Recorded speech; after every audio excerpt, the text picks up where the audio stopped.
Afternoon. We can hear you, Maureen. Go ahead, please. Okay. Okay.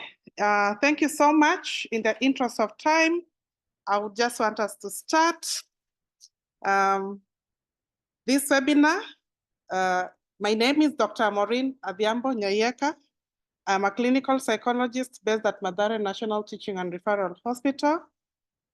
And we will be facilitating this afternoon session with Dr. Nabila Amin, a consultant psychiatrist based at Mathare National Teaching and Referral Hospital.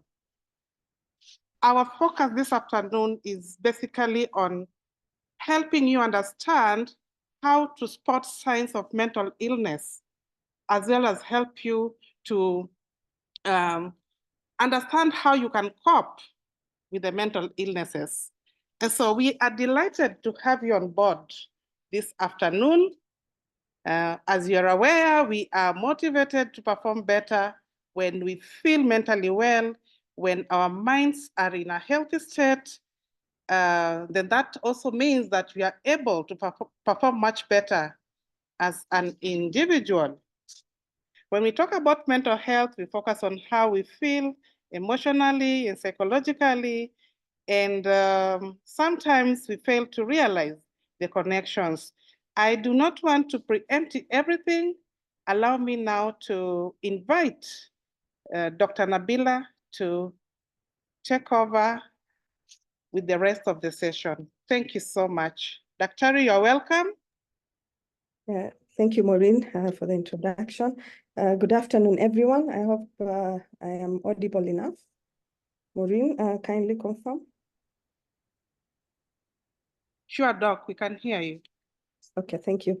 So my presentation comes at a perfect time to demystify, just like Maureen said, some of these mental illnesses that we see in our day-to-day lives. I'll do the first part of the presentation, and Maureen will take up the last bit. So this is the scope of our presentation. I'll give a bit of an introduction, then dig into the most commonly seen mental illnesses. Then we'll go through strategies for reducing stigma, how to support someone struggling with mental health issues, and finally, we'll see how we can take care of ourselves and where to seek help from, okay? So I want to start by asking these questions this question to the audience. What comes to mind when you hear mental health? Kindly type your answers in the chat section and not the Q&A. I'll give you a minute to do that. Let's just see what you think. What does mental health mean to you? When someone says mental health, what do you think? Are you able to type in the chat box? Because I'm not seeing anything coming in. If not, you can just use the question and answer box.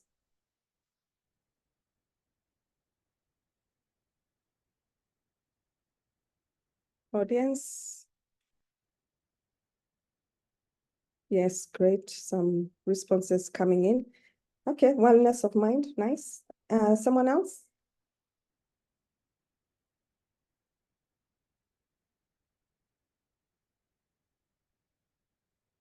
Okay, great.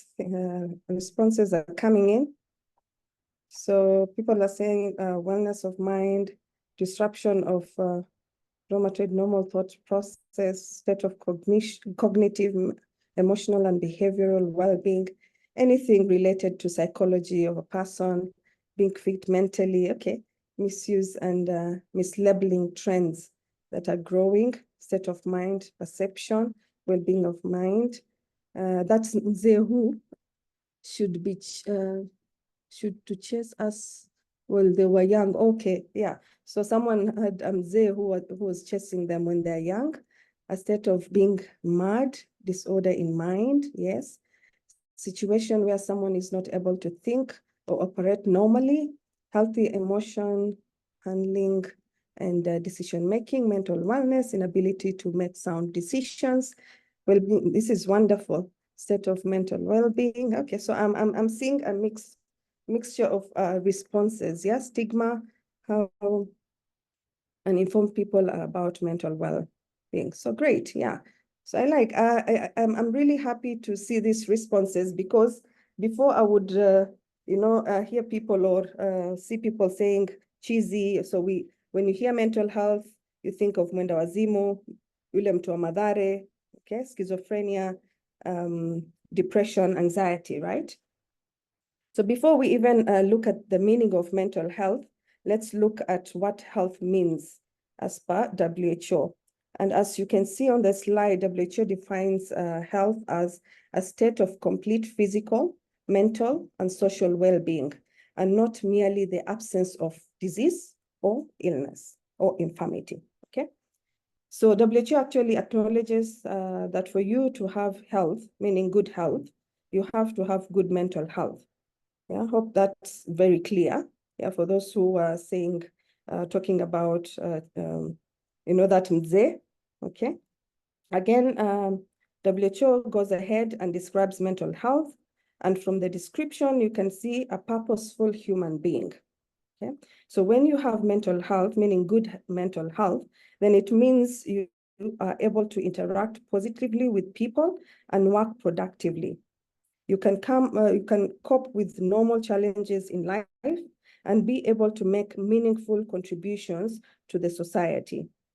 If one of these things is not okay with you, then just know you need to work on your mental health.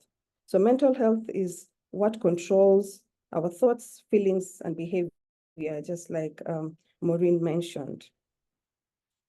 Now that we know the meaning of mental health, we should now be able to know that mental health is not, equal to, or it's not the same as mental illness, okay? So I hope this is very, very okay. If you agree with this, then kindly give me a thumbs up so that I know that we are together. So from now onwards, we know that mental health doesn't mean mental illness, just the same as physical health doesn't mean physical illness, right? Audience, thumbs up if you're in agreement with me. Then I can. Are you in agreement? I can go ahead. Okay. So, so to sum it up, mental health is a spectrum, as you can see, or a continuum. It's dynamic and not constant. Okay. So one day you can be flourishing, even with challenges in your life. The other day you may be struggling. Yeah? And that's very, very normal. The problem comes when you can't manage your emotions, your mental well-being, and you end up suffering here, the red area. So that's where the problem comes in. But experiencing anger, happiness, excitement, anxiety, all that is something very normal. God has created all these emotions for us to experience them, okay? As long as they don't disable us or dysfunction us. A little bit of statistics. So WHO says that 450 million people suffer from mental health problems, and nearly 1 million people die by suicide every year. And more than 1/3 of mental illnesses have their onset before the age of 14 years. So this is very, very important, yeah, to early diagnose these illnesses. And 1 out of 4 family members have a mental illness.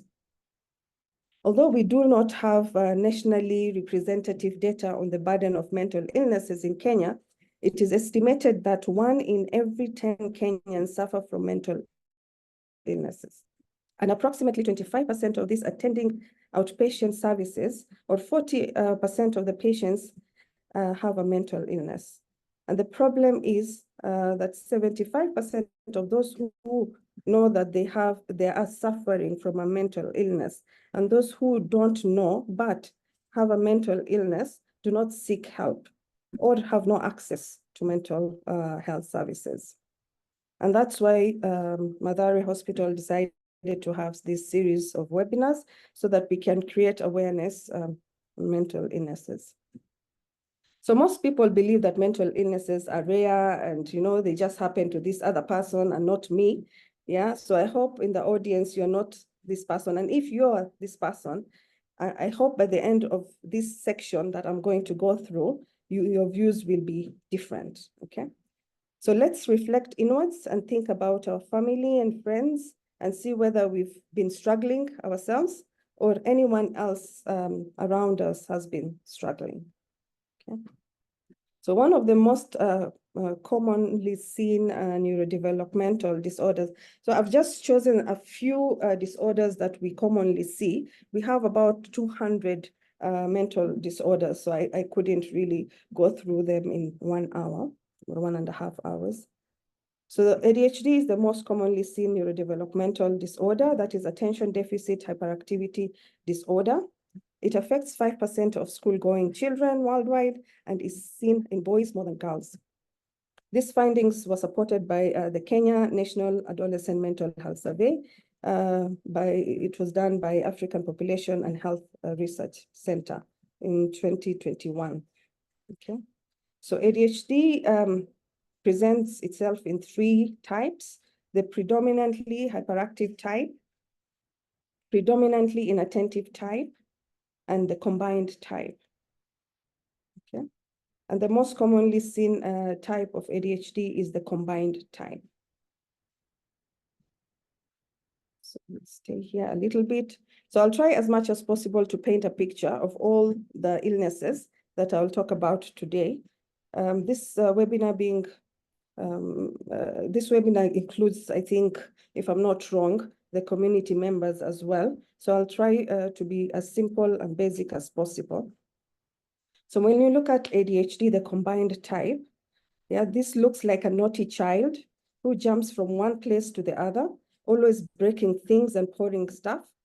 Because they lack a sense of danger and are disinhibited, they are impulsive. And they will do risky things without comprehending that they can get hurt or hurt someone else. These are the children who can't sit still in class, always talking and making people laugh. They are too impatient to wait for their turn. They will blurt out answers or jump the queues. Because of their impulsivity, again, they will be involved in fights, always in trouble for answering back a teacher or breaking school rules. They get easily bored and distracted. They will struggle with their homework, and when they finally do their homework, they will do it very quickly, hence making a lot of mistakes. Some of them have dyslexia. They struggle with spelling and pronouncing some words or letters. These are the children who will always be told, you are a bright child, only if you focus and, a bit in class or on your studies, okay? So I'm just thinking many of us might have heard this before, yeah? When they grow older, their hyperactivity goes down because of our nature as human beings in a society. You can't be growing older and behaving like a child, or a girl like a tomboy. This is where the main challenge comes in. The minute these children get a chance to be themselves, they will indulge in impulsive activities, disobeying authority. You'll hear them banning schools or indulging in substance use. Later on in life, they struggle with maintaining a job. They get overwhelmed because they get excited about taking up new tasks.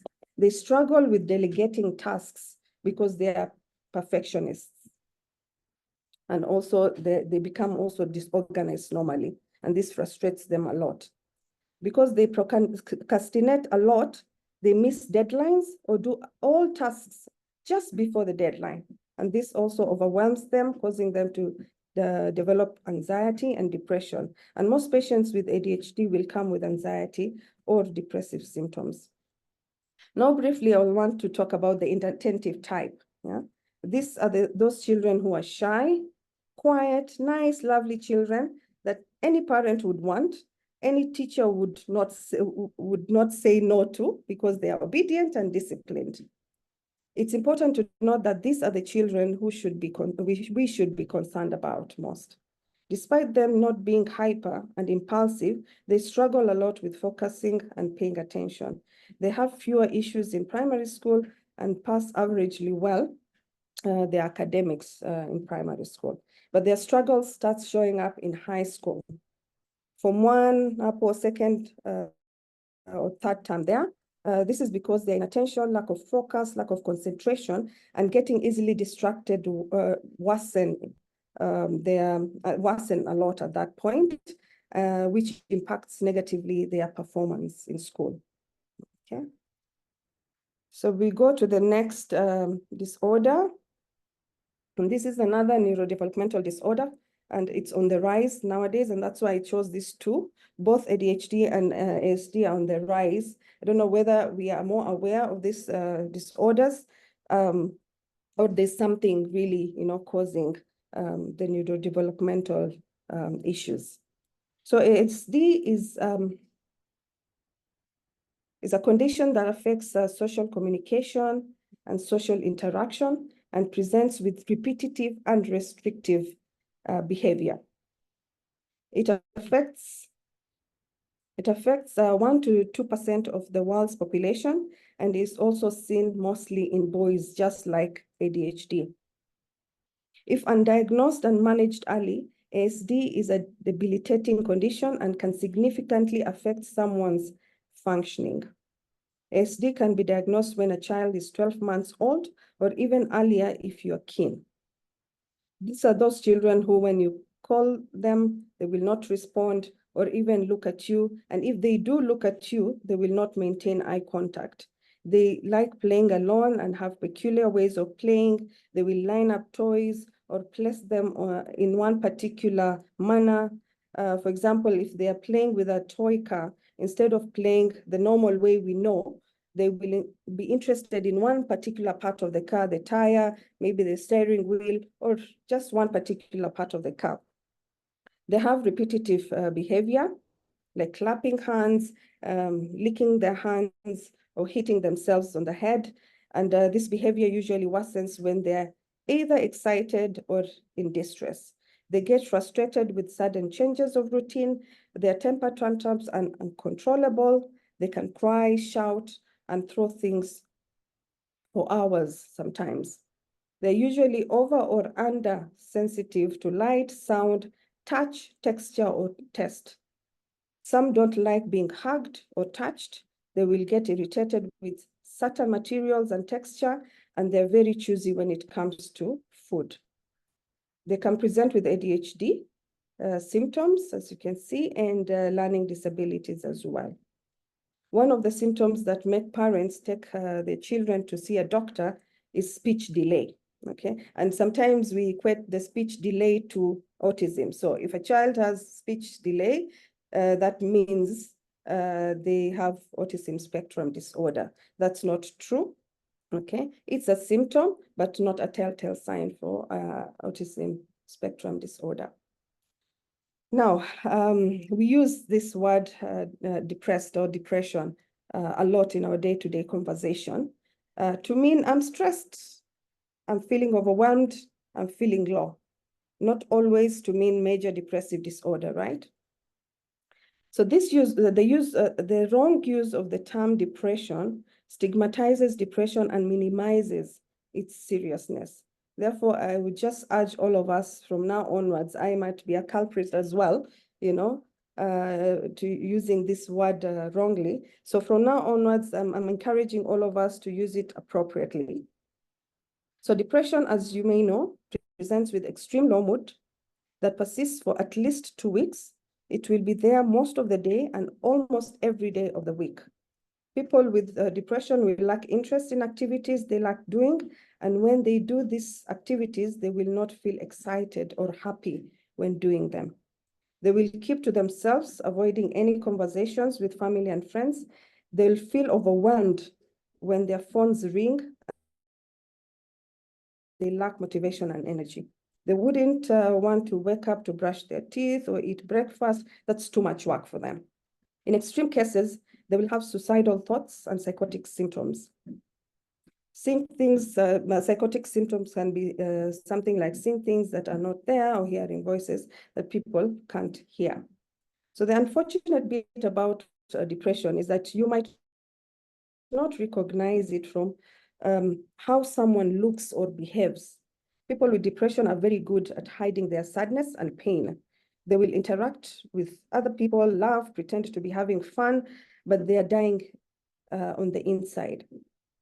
So next time someone tells you he or she is depressed, don't dismiss them by saying, but you look okay. Yeah, you're looking happy, you're very fine, or you're a strong person. Yeah, just let it go. No, everyone can experience mental illness and everyone can experience depression as well, even the strong people that are out there. So we are seeing 5% of adults in the world have depression, and 50% more is more common in women than men. And we are seeing that pregnancy and childbirth is a risk factor as well. I don't think I need to talk much about anxiety. This is one thing that every one of us experiences at different levels, at different times. For it to be a problem, it has to dysfunction you. So what do I mean by dysfunctioning? So because of a panic attack or anxiety disorder, or the being worried every time, you can't go to work, you can't do shopping anymore, you can't go to family events, yeah? You prefer staying alone at home. It prevents you from preparing for an exam, for example, or an interview. So I think this is very, very clear and straightforward, and most of us experience it. As long as it doesn't really affect our functioning, then it's fine and it's okay. In children, you can see it can be nightmares, bedwetting, nail biting, or going to the washrooms frequently can be a sign of anxiety disorder. And it's seen mostly in women. Okay. So bipolar disorder, it's just like this picture you can see on your screens. I couldn't get a better picture than this that explains the bipolar well. So these patients have two extreme modes, mania or hypomania, and depression. The depression in bipolar disorder is similar to major depressive disorder, okay? But these patients experience it more intensely.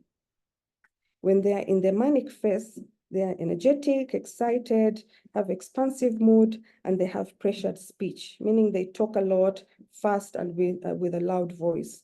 When these people talk, you will not talk, okay? They have racing thoughts with many big ideas in their minds. They experience grandiose delusions. Yeah, they will tell you, I talk to God and he's instructing me to do stuff, or I can change the world. Or they will tell you the way they have a lot of wealth while they don't have a cent. They can also experience hallucinations as well, and their symptoms are very similar to ADHD and borderline personality disorder.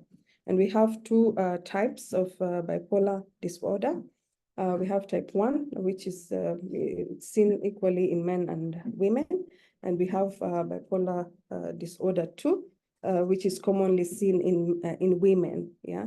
And with bipolar disorder 2, we see a lot of depressive symptoms, and this can lead us as psychiatrists and psychologists to misdiagnose these patients for major depressive disorder, because the hypomania, which is mania but at a lesser intensity, feels like a normal, character or behavior of this patient. So it won't be a problem for them. The problem will be the depression, which lasts long and very, very uncomfortable.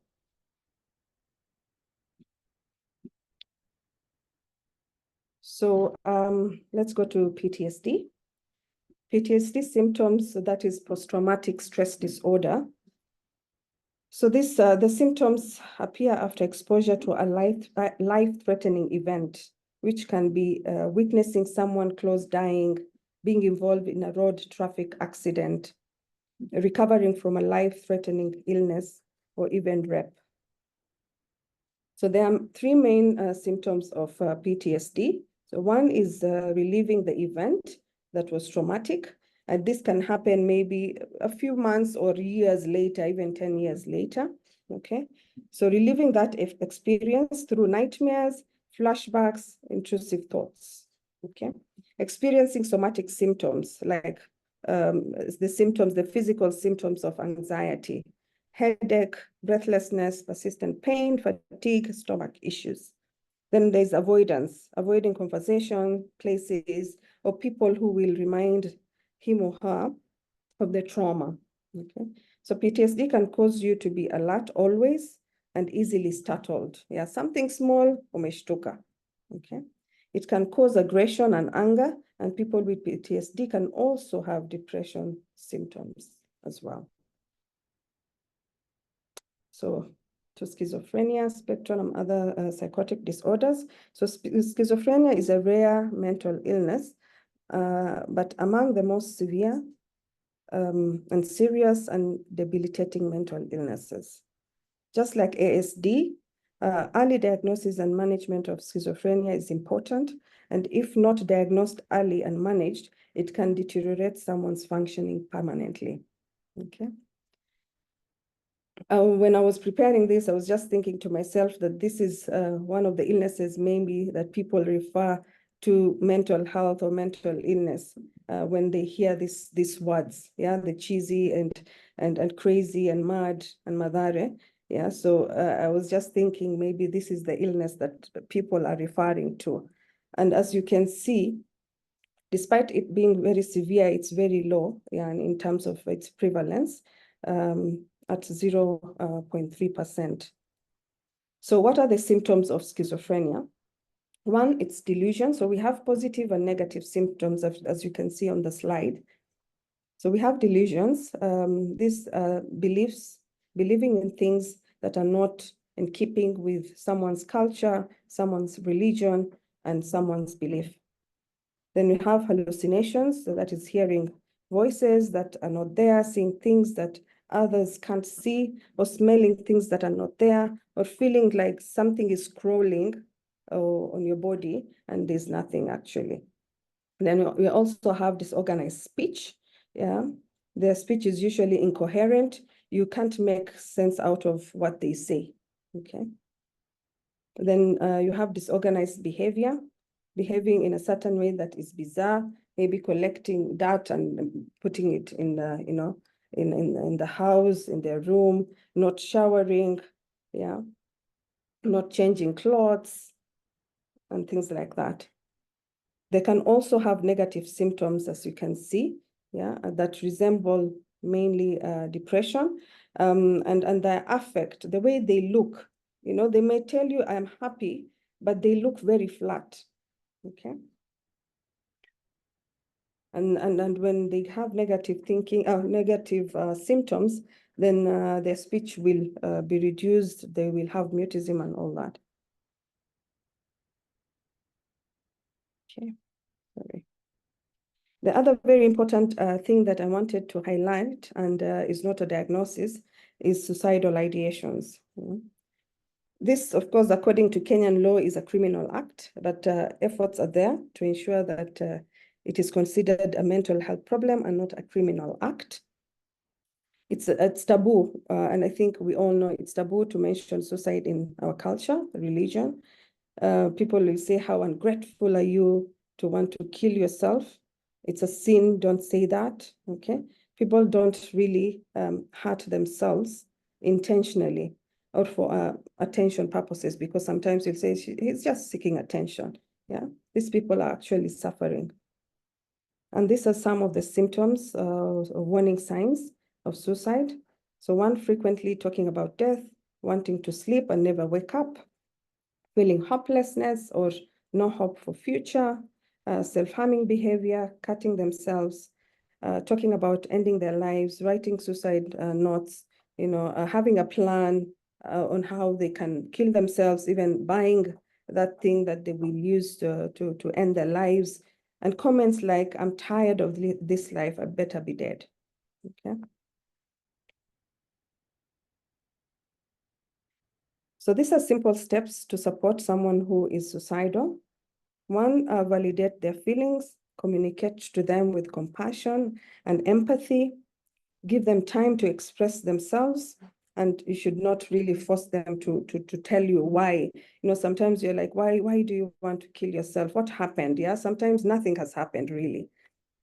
try to throw, remove, or hide anything they can use to harm themselves with. Ensure that they feel you are there for them and you're not judging them, okay? Listen actively to understand and not to react and respond. Finally, it's important to seek professional consultation on how else you can support these patients or people, because sometimes they might need, of course, admissions. So I'll stop there, and Maureen will take it from here. Thank you. Thank you, Daktari. Great insights over there. So we want to look at how do we reduce stigma? How do we reduce stigma? So statistically speaking, we are likely to experience some form of mental illness at some point in our lives. Like Daktari started by saying, imagine we have over 450 million people across the globe who experience mental illness each year. And at least 1 million people die by suicide. If you look at these figures, this is a very high prevalence. And so the question is, why is it that we are still afraid to talk about mental illness? We go for things like body screening, we do various things, we go for, checkup for malaria, cancer, so many other issues that affect our health. But what about mental health? So in reducing stigma, we are saying that it is everyone's responsibility. And maybe just look at this slide to help us understand further whether we can identify with these mental illnesses. We have great people across the board who initially had been diagnosed with mental illness. For example, we had the UK Prime Minister, Winston Churchill, people like Isaac Newton, Abraham had clinical depression, you see? So this just basically tells us that even amongst us here in Kenya, we have people who have talked about their challenges with mental illness, And so when we talk about reducing stigma, we are basically just trying to normalize the conversation around mental health. We are saying it is a normal thing that you can be diagnosed with. Initially, like Daktari has mentioned, it is something that we used to talk about in harsh tones. We see examples of stigma every day, but unfortunately, we are not even able to realize what it looks like, And it's because these individuals with the mental illness or that have gone through some form of stigma here and there, most of the time they face obstacles on how to deal with their mental illness. So there are so many people in our society with this issue. And this afternoon, one of our goals is to help us destigmatize. Doc, if you could move to the next slide, destigmatize. And so we are asking ourselves, whose responsibility is it? Yeah, whose responsibility is it to reduce, to lower stigma? Yeah. Well, we can't see, Daktari. Please move to the next slide. Whose responsibility is it? And even before that, we are asking, has you or people around you struggled with any form of mental illness? What have you done about it? Or are you one of those that have been enhancing this problem of mental illness?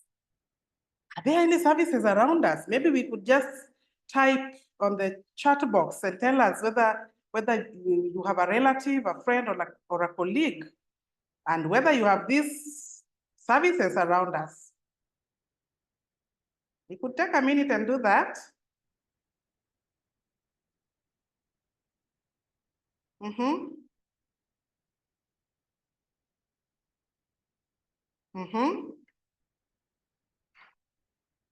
Do we have relatives, friends, or colleagues?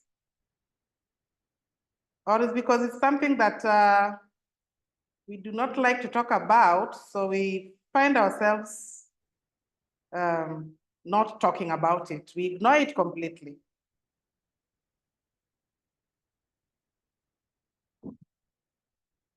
All right. So in the interest of time, we'll just move on. Move on. Kindly move on to the next slide. Yeah. We are also asking ourselves, does the society do enough to support these individuals? Does the society do enough in terms of supporting people around us with mental health challenges? From my years of experience and from what I have seen, it is just now that we are making this issue a normal conversation in our day-to-day life. Initially, it never used to be there. And so look at this slide. It is your role. Everyone comes on board, the stakeholders, everyone. For example, if you look at it in terms of health workers, when you talk about health workers helping to destigmatize the problem of mental illness, we are talking about psychiatrists coming on board. We are talking about nurses.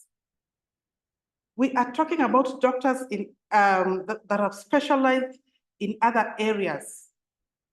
Okay? We are also talking about psychologists and so on and so forth, including social workers. If you go to a mental institution like Mathare, you will realize that it is a collaborative way of helping an individual maneuver through their problems. And so even as we talk about ways of destigmatizing, we cannot also miss to talk about the policies that so far government has put in place to help deal with mental challenges in the society, you know, and so on and so forth. And so look at this, look at ways of reducing mental health stigma. And the first thing that you have seen even around us is that we emphasize on discussions around mental problems, mental illness. We are now doing it openly. We have gone down to the communities to talk about mental illness.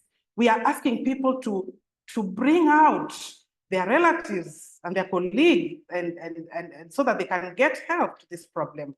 Yeah. We also try to treat mental and physical health equally. Again, initially, if you followed from the beginning of our presentation, we tried to differentiate what physical health is and what mental health entails. And so treating this equally actually helps you, you know, as a professional or even as a layman to know the best ways of addressing this problem of mental illness and stigmatization. Again, we are saying that we can show acts of kindness. You know, it goes a long way. Showing acts of kindness to those with mental health issues is good. Gone are the days that individuals diagnosed with mental problems were discriminated against, because right now there's a policy that talks widely about the rights of individuals with mental problems. And so when we identify them amongst us and just show them that you still matter, you're still part of us, apart from the challenge in the head that you are having, then it becomes a very easy way of even dealing with the problem. Again, we're also talking about issues to do with how we communicate, the language that we use. You know, how do we refer to these people around us? Do we still use those discriminating languages or words, rather, that make these individuals feel like they're not part of us in the society? Yeah, and even you, for example, when you refer to someone in an unworthy way, how do you feel about yourself? Again, we are emphasizing on the need to educate yourself and others. Yourself starts by as a professional or just a layman out there. Try and familiarize yourself with mental issues because through that you're also able to educate people around you on what they need to know about mental health. And again, we are holding onto their empowerment, you know, to avoid shame, to avoid discrimination, and to help spread the gospel of the stigmatization of mental illness. Let's move on to the next slide. Yeah. And so we are asking ourselves, how do you support these individuals? When you look at it in terms of offering support, so that we are able to promote mental well-being, the family comes into play. Your family comes into play. For example, if I have some mental illness, I've been diagnosed with depression, for instance. Yeah, how does my family help me to feel like I can still live a normal life? Yeah, or does my family still hide me? If, for example, I have some psychotic condition, let's say schizophrenia, yeah, does my family help me to deal with that? Or does it contribute more to my symptoms? We have friends and people around you, your peers. Yeah, these are people that we consider your support system. If you have been diagnosed with a mental health problem, then you need to look for individuals that that you consider your friends, not just anyone, not just anybody, because of course we know that whatever is stored in our brains come back to haunt us. So we want to associate with people around us who can help us overcome this challenge. Yeah. And of course, as we talk about mental health practitioners cannot miss to come into play. Mental health practitioners, these are our psychiatrists, these are our psychologists, these are social workers that help to connect us with our significant others when we are stuck, and so on and so forth. We have the community also is considered part of this support system, the community. And in terms of the community, we are looking at people like community health workers, for example, you see? Community, the health assistants. These are the individuals that have been trained before. For example, we know that the Ministry of Health trained these individuals so that they are, equip them with the skills and the knowledge so that they're able to go out there and be able to identify, spot these signs. Yeah. For example, one of the issues that we have done with the community health workers is that we go down there and train them on how they can identify these symptoms and on how they can collaborate with the people around them and help these people get the needed assistance. So we are also looking at ways you can help someone with mental illness. Ways you can help someone with mental illness. What ways have you used generally? What ways have you used? Give me a thumbs up if you're following so that we know that we are on the same page. What ways have you used? Ah, great, great. Thank you, thank you. Yeah. We are talking of telling people that that you are concerned, Even that just normal conversation that you have with these individuals, you are telling them, we care about you. If you come to Mathari, for example, that is one of the issues that we emphasize on, we understand how you feel. Things like, I can only imagine how it feels to be in your position right now. Those things go a long way, Things like reassuring them is a big step.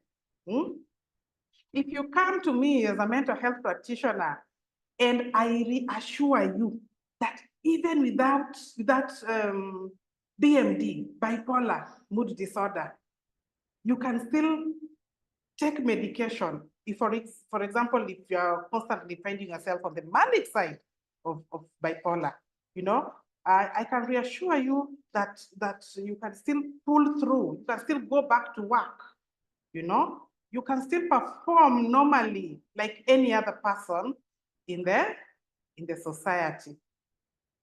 And of course, we are also saying that you also need to listen actively to these individuals. Most of the time, once you reassure them, they also want to find out whether you are able to identify with them. And one way we do it is by just listening to them actively, asking them how, following up with questions, how they feel about themselves. Again, do not force it. Do not force it. Yeah? Give them time to just feel comfortable and open up. Now, this can only be done by a professional. Yeah, I am sorry. This can only be done by a professional because sometimes, if you listen to the stories of these individuals, they complain a lot about being forced to, say some things that they are not comfortable with, and so it makes them feel like it puts them in an awkward position. Let them feel comfortable to carry on and to open about these issues. And then also offer practical examples, practical help. Do it practically. Don't just do it as a word of mouth. Yeah. If you're living with this person in your home, what are you doing practically to help them realize that they are still part of the community? And as usual, we say that let things run as usual in the home environment or in the environment of this person, whether it's back at home or whether it is at the workplace or even in the social setup Yeah. And of course, you also have to look after yourself. You cannot draw from an empty cup. You can't. Yeah. People have tried it and it's difficult. It will backfire on you. So yeah. So how do you support these individuals? How do you support these individuals? And the first thing we care about is what we call self-care. Self-care. Yeah. Actually, the WHO talks about self-care. Look at that figure over here and see where self-care is. It's at the bottom, but it can be built if you seek primary care, for example.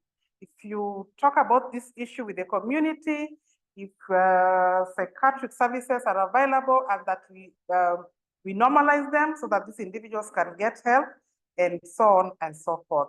So with self-care, there are different ways. We actually have about 8 types of self-care, and look at them.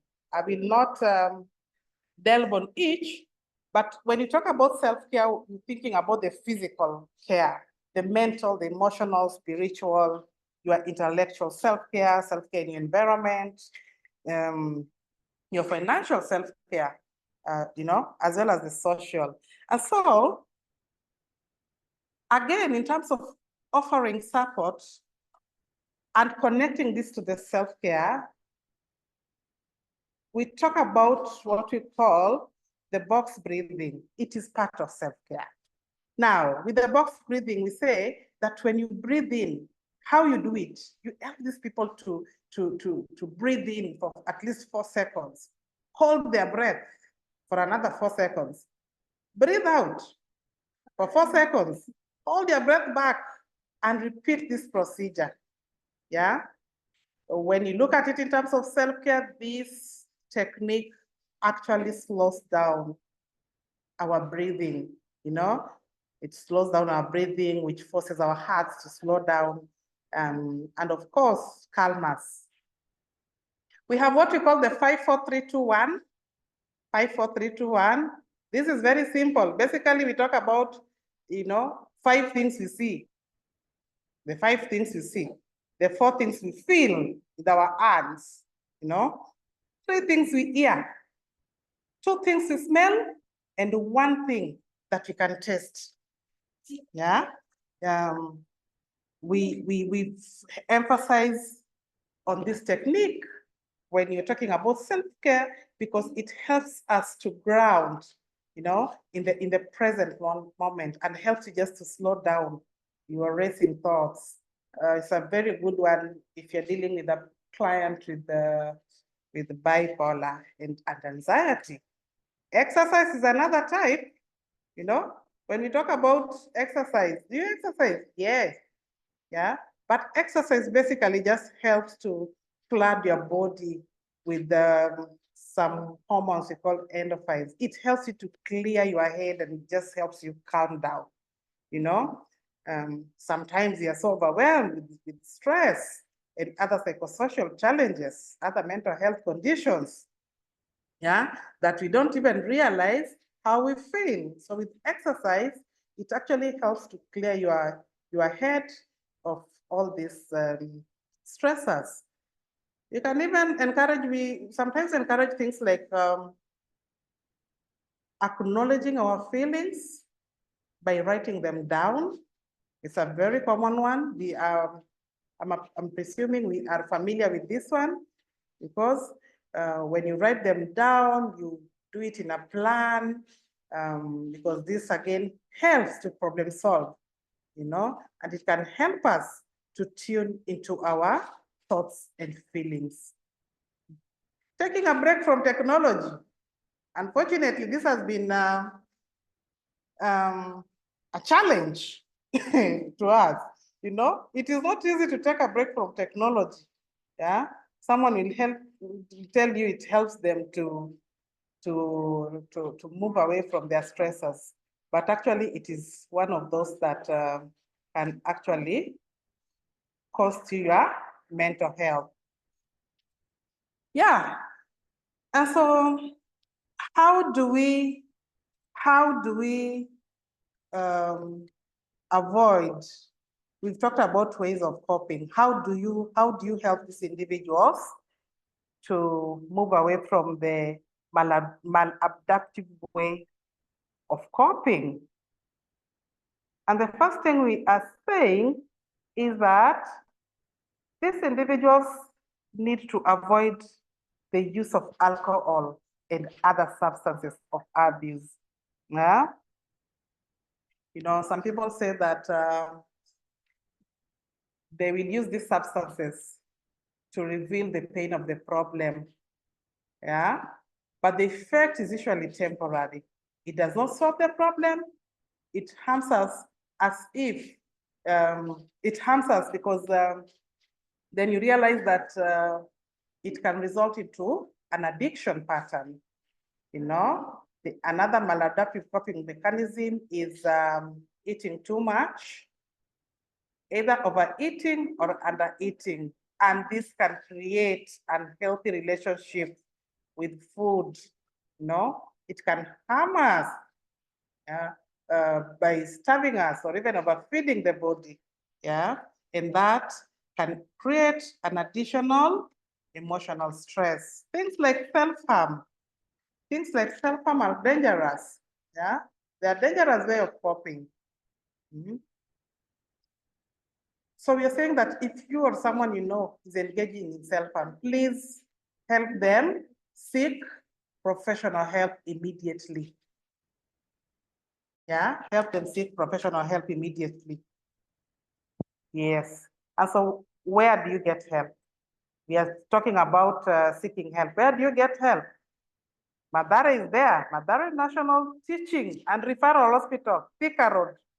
Please come. We are open always. We are a very friendly hospital.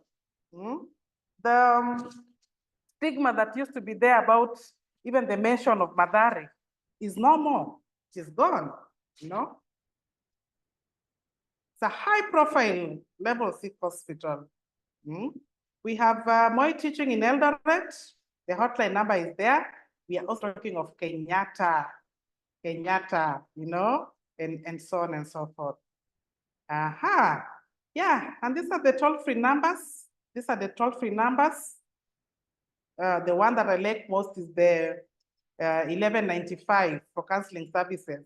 Look at that one for psychological care. Yeah. We even have our own police. If you are having individuals with mental health problems and it's becoming an issue, call the police. Initially, that is what we used to know. Let's call the police to help us. We have the Childline Kenya number. The gender-based violence is there. Liverpool, Nakada, and so on and so forth. And then look at this one for, sorry, please go back a bit. The gender-based violence for men. This is also one of those that is highly significant. I don't want to go into that argument right now. It can open a can of worms. Yeah, but it is something that we also need to, if you are having challenges, we can always follow these numbers for free. Aha. And we have a 5-minute mental health checklist. Look at this, and if you see one that you can identify with, give me a thumbs up. Yeah, let me see your reaction. Have I eaten regular meals? Awesome. Have I showered? This one is a serious one. Eh? Great. Have I been comparing my real life to other people's? We go back to technology, can really give you pressure. Am I getting sufficient sleep?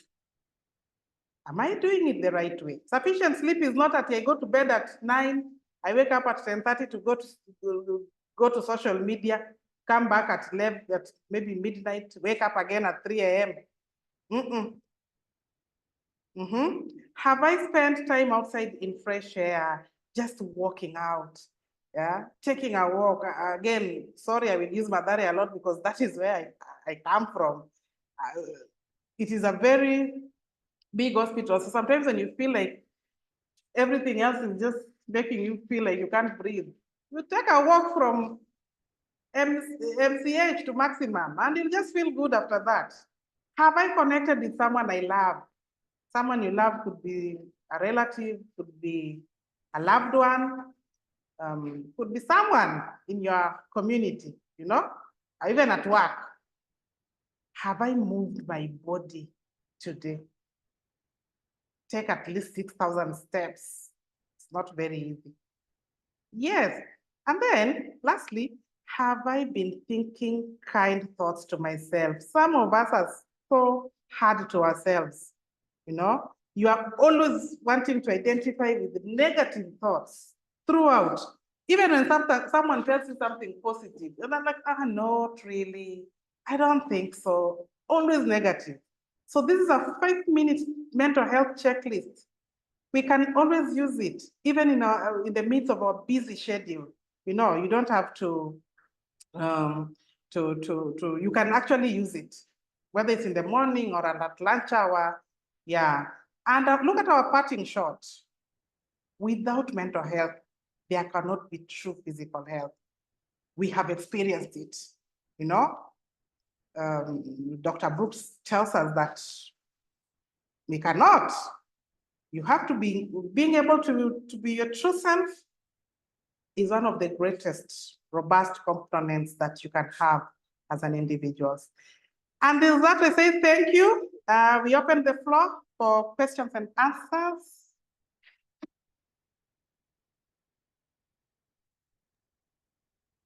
Yeah, thank you. Thank you, Maureen. I think we have a number of questions.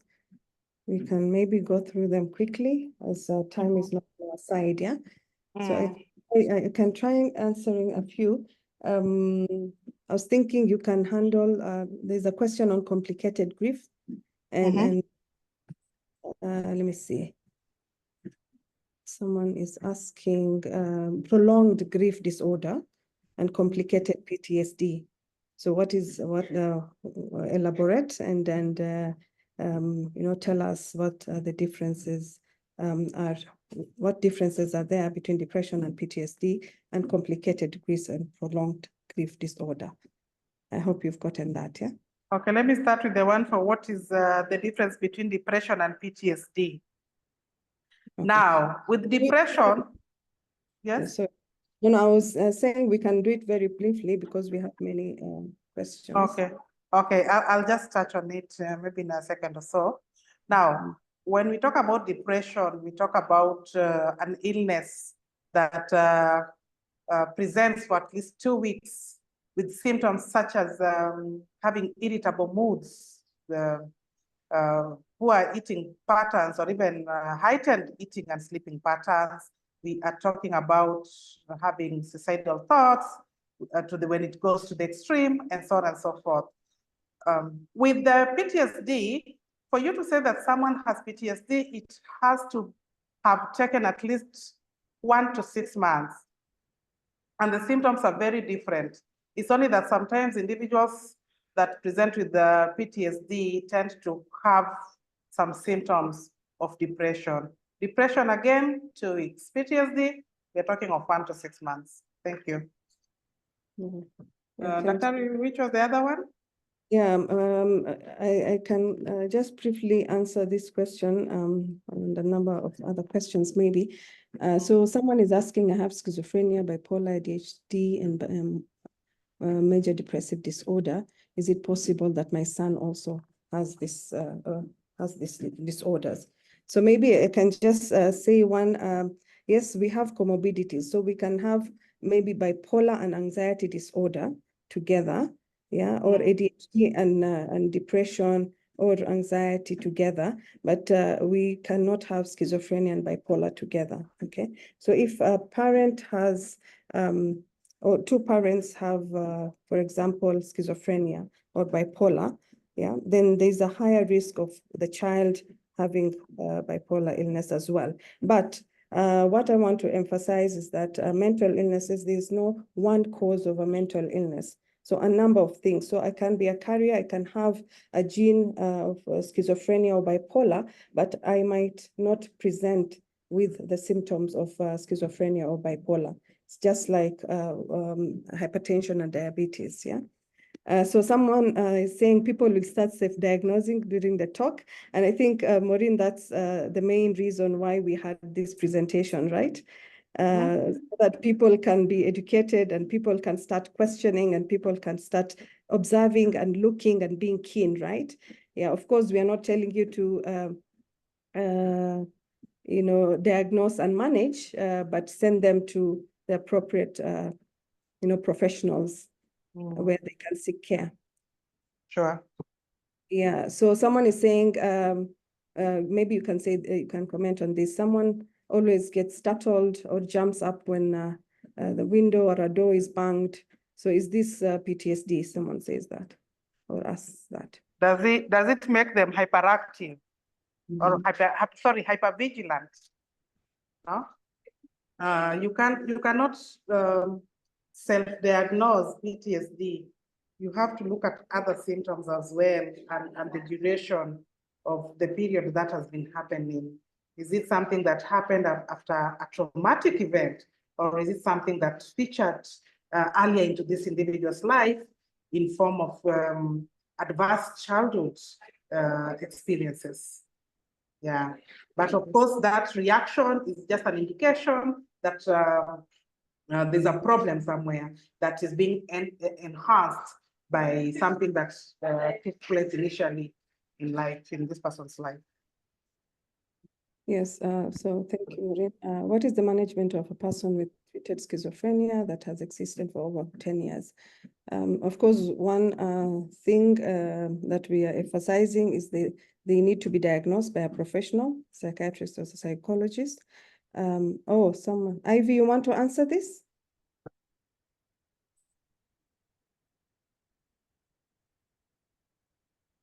So yeah, Ivy, it's just, yes, Ivy. I was just queuing the questions that have already been answered so that they can move from the queue. Oh, you have answered that?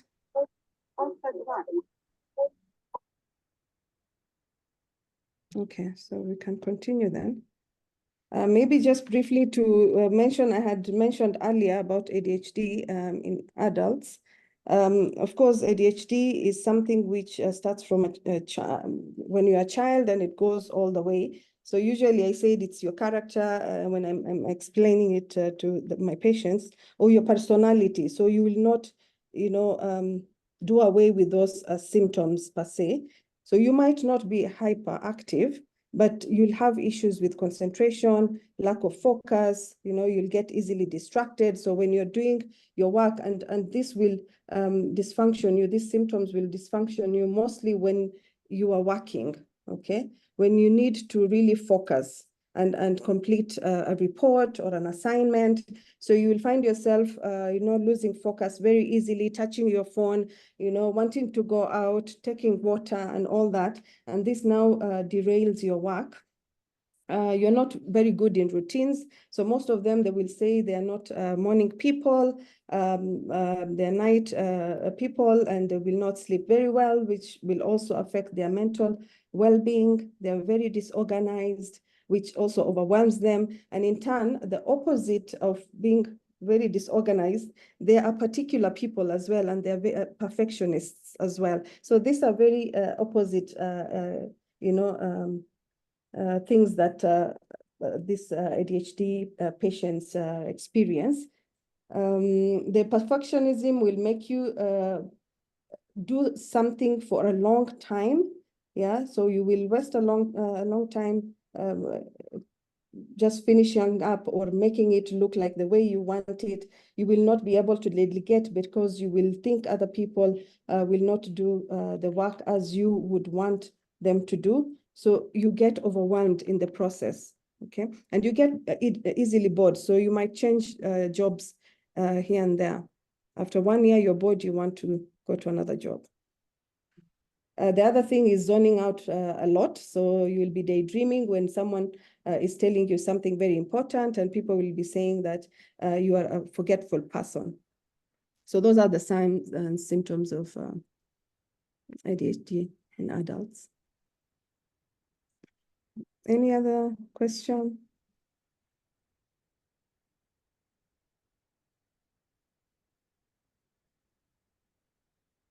So there's a question on bipolar.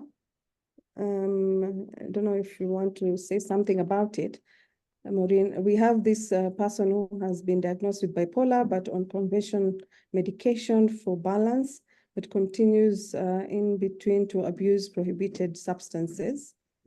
So the question is, would the prescribed medication be effective? That is one. And then would rehab be better than occasional visits to the therapist? Okay.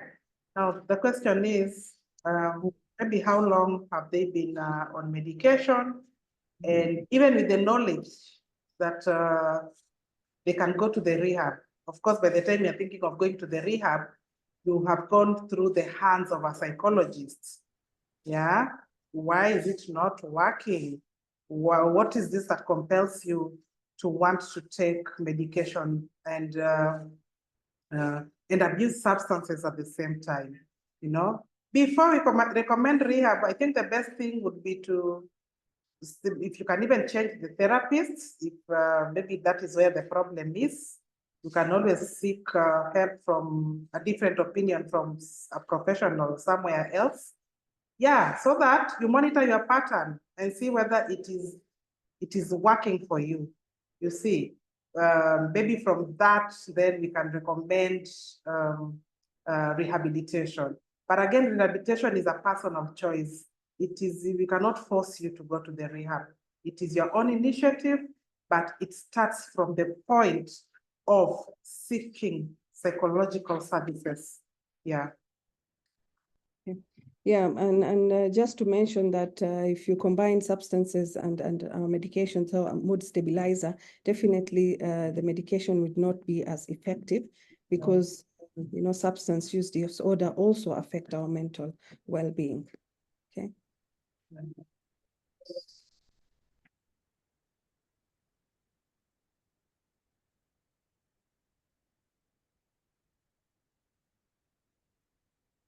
Someone is asking, for suicidal people who are not willing to talk, you've said we shouldn't force the conversation. How should we handle that? Okay. Well, for suicidal individuals, immediately we identify them around us. We usually say that the first thing that you need to do urgently is bring them to the hospital. Bring them to the hospital if you can, you know. If the, sorry, Doc, what was the other part of the question? Just to advise them on how to handle now if someone doesn't want to talk. So what next? What next? They come to the hospital, and then they will meet a psychologist, a clinical psychologist for that nature. There are some assessments that we do with such individuals that refuse to talk. No, from that assessment, they are able to put down what is in the subconscious, and we pick it from there and discuss it with them. We've done it severally with various patients at our facility. At the end of the day, you get to understand the issues behind what is making them to be mute. Okay. Yeah. Mm. Yeah, so another question I can answer quickly is someone is asking, Daktari, could you help in understanding relationship between convulsion or epilepsy in relation to mental illness? Yeah, so of course, epilepsy is a neurological condition and not really a mental illness, but because it's a chronic illness and really is a very uncomfortable illness for both the patient and the families. So they can also, develop depression, anxiety. They can also have psychotic symptoms. So most of the time we see patients who have bizarre behavior. They're hearing voices, seeing things that are not there. So that's really the relationship between epilepsy and mental illness. So let's see if there's any other thing.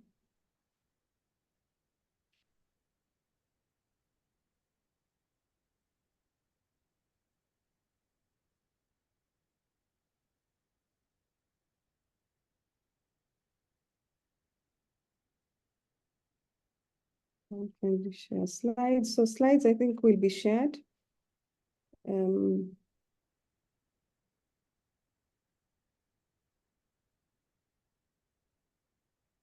Yeah, so someone is asking if someone has been prescribed for anxiety medication, is it possible that they have to use them lifetime? I would say no, yeah, and anxiety disorders can be managed with medication if the disorder is quite severe and has really affected someone's functioning. Yeah, so we usually give medication so that they can, just be able to calm down and be able to persevere that one whole hour with Kina Maureen, the psychologist. Yeah. So the mainstay, of course, of anxiety disorder is psychotherapy. Yeah. And psychotherapy is what will teach you the skills of how to manage your anxiety at that point and maybe prevent it later on in life. So management of ADHD, mostly for children, we don't rush to give medication. They're handled by mostly occupational therapists. If need be, then we can give stimulants, and we also have non-stimulant medications.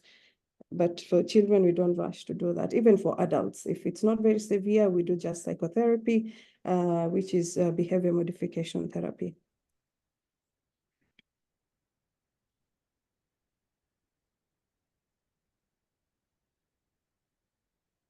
Maureen, when I'm sleeping and someone wakes me, I really get startled.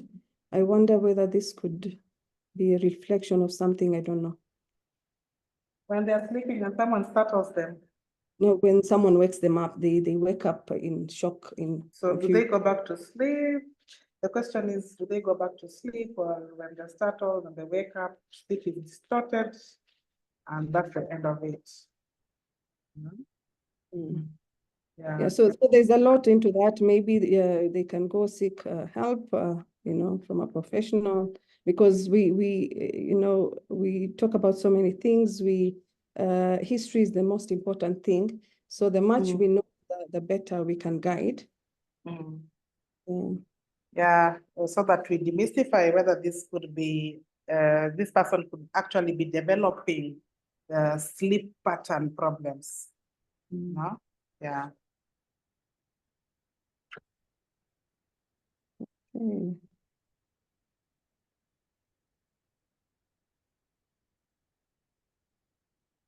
So someone is asking, are there intensive outpatient programs or partial hospitalization programs available? And how can we utilize these resources as step down in inpatient hospitalization? Maureen, you have something to say about that? My internet is unstable. I didn't hear that bit. Yeah, they're asking about intensive outpatient programs. Don't know whether this is for substance use or partial hospitalization. I can't hear you. Okay. Mm. So we actually have something like this mainly for substance use disorder. Yeah, I haven't seen this for the psychiatric illnesses, really, the depression, anxiety, and the rest.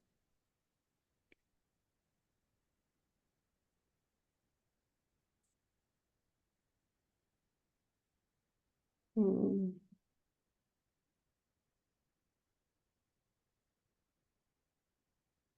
Yeah, so someone is asking whether diet influences ADHD in kids.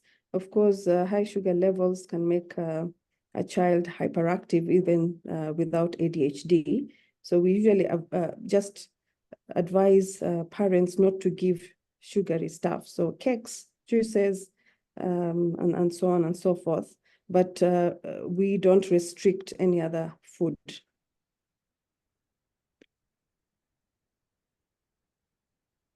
Can you have delayed PTSD? Yes, as I mentioned, yeah, the duration can vary. You can have PTSD symptoms as soon as the event has happened, or some few months or even years after.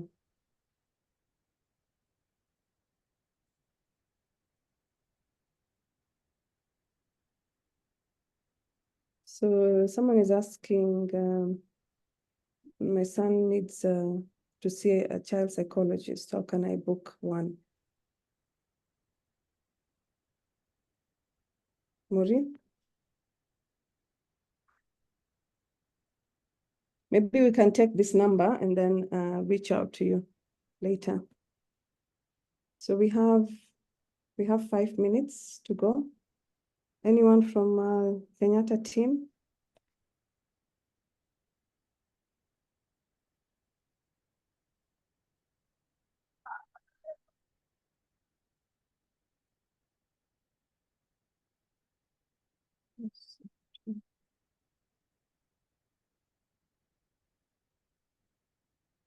I think we've answered most of the questions. Ron, is there anyone from the Kenyatta team? People are asking about this presentation, if we can send at CBD points.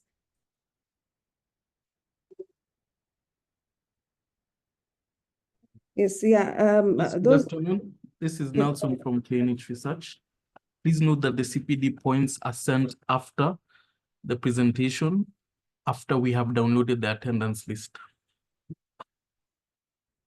For the presentation, you can share with us, and then we will purpose to share with the attendees. Thank you. Yes, I'll do that.